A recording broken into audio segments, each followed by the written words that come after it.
बोरामणी नाका चौकातील बांबू विक्री दुकानाजवळ रस्ता ओलांडताना एका पादचाऱ्याच्या पायावरून ट्रकची चाक गेल्याने तो गंभीर जखमी झाला आहे। जखमी व्यक्तीचे नाव लक्ष्मण गुंडला, वय 48, राहणार 256 नंबर गाळा परिसर, सोलापूर असे आहे। ही घटना 28 एप्रिल 2026 रोजी सायंकाळी 6 वाजण्याच्या सुमारास घडली।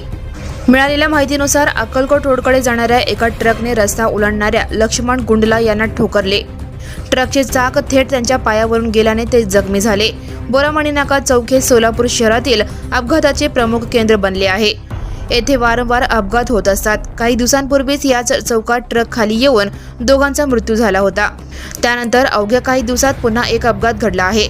अपघातानंतर जेलोड पोलीस ठाण्याचे हवालदार DG राठोड यांनी तात्काळ घटनास्थळी धाव घेतली। त्यांनी जखमी लक्ष्मण गुंडला यांना रिक्षात घालून शासकीय रुग्णालयात उपचारासाठी दाखल केले। पोलिसांनी जखमीची पूर्ण माहिती काढून त्यांच्या नातेवाईकांशी संपर्क साधला।